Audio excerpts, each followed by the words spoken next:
मेरे प्यारे दोस्तों, वंदे मातरम। आप सभी लोगों का ITI नगर में स्वागत है। तो आज हम कुछ मल्टीपल चॉइस क्वेश्चंस लेकर आए हैं फंडामेंटल ऑफ इलेक्ट्रिसिटी के ऊपर। तो ये बहुत ही खास क्वेश्चंस होने वाले हैं आपकी आने वाली परीक्षाओं में, जो ITI की जुलाई या अगस्त में 2020 में होने जा रही है। अगर आप ये क्वेश्चंस बहुत ही बारीकी से समझ लेते हैं तो आपको अच्छे नंबर लाने से कोई नहीं रोक सकता। तो सबसे पहले क्वेश्चन है हमारा, परमाणु में निम्न 3 प्रकार के कण पाए जाते हैं। सबसे पहले बात आती है हमारी, एटम क्या होता है, यानी परमाणु।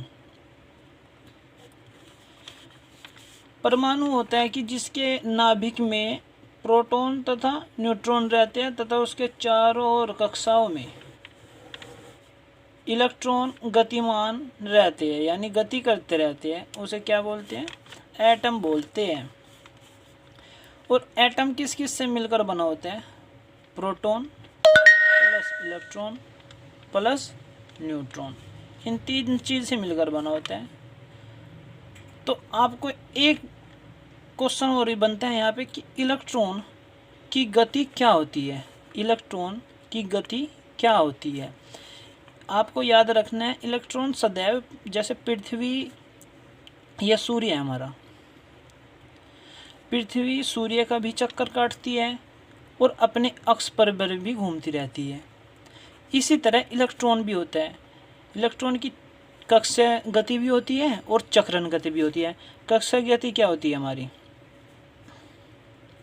कक्षीय गति होती है कि किसी कक्षा में नाभिक की कक्षा में गति क्या होती है? कक्षीय गति। चक्रण गति क्या होती है? अपने अक्ष पर गति।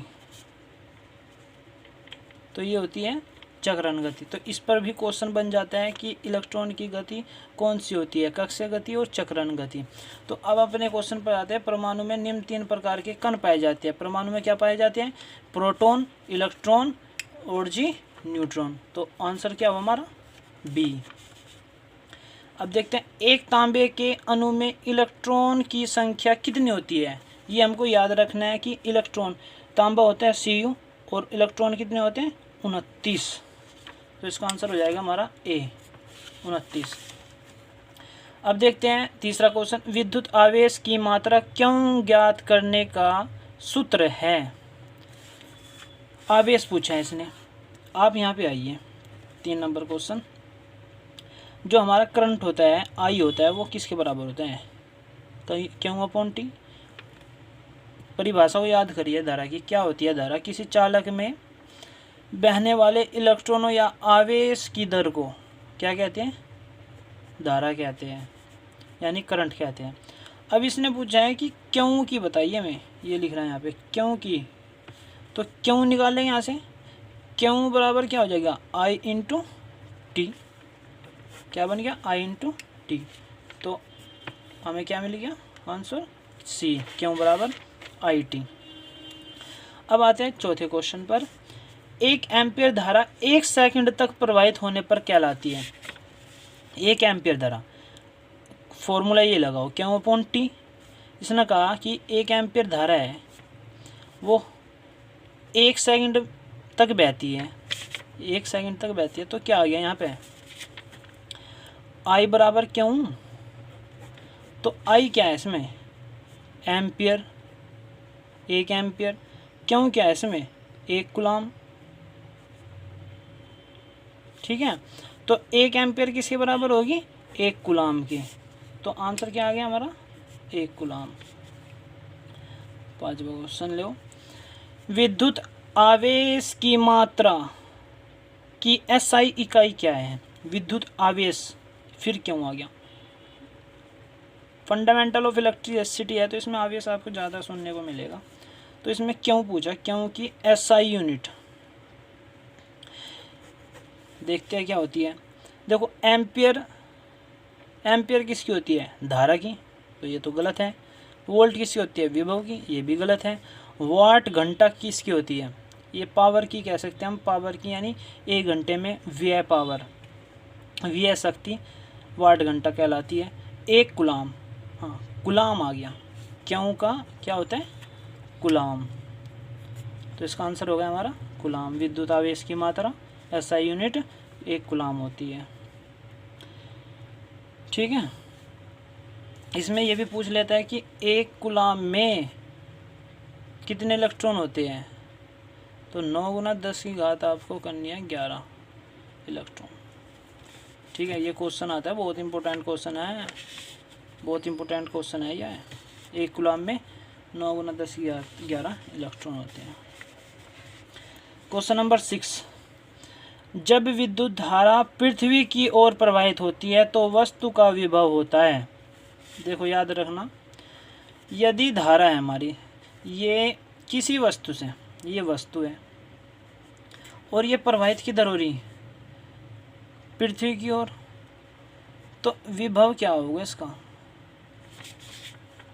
जो विभव होगा वो धनात्मक होगा,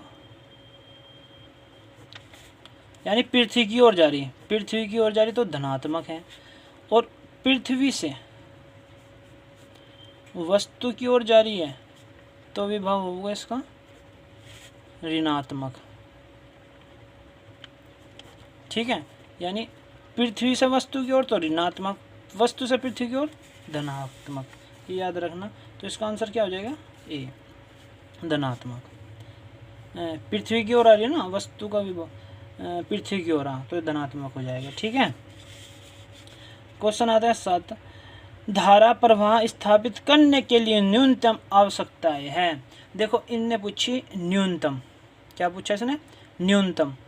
भाई अधिकतम तो हम कुछ भी ले सकते हैं, बल्ब भी ले सकते हैं, पंखा भी ले सकते हैं, एम्पियर मीटर भी ले सकते हैं, वोल्ट मीटर भी ले सकते हैं, चालक भी ले सकते हैं, चालक भी ले सकते, अधिकतम चीज़ें। लेकिन ये पूछ रहे हैं न्यूनतम, यहाँ पे क्या है? न्यूनतम। न्यूनतम बतानी है कि क्या आवश्यकता होती है। वोल्टेज स्रोत, चालक, अचालक तथा एमीटर। वोल्टेज स्रोत एवं चालक, तो सबसे न्यूनतम तो यही है कि हमें बस वोल्टेज चाहिए, विभव चाहिए और हमें चालक चाहिए, बस जी हमारी बिजली भी आ जाएगी। ठीक है, अब आते हैं 8वें क्वेश्चन पे। जब धारा इलेक्ट्रोलाइट से पास होती है तब धारा किस प्रकार का प्रभाव उत्पन्न करती है? यहाँ पे आपको याद रखना है कि इलेक्ट्रोलाइट क्या होता है।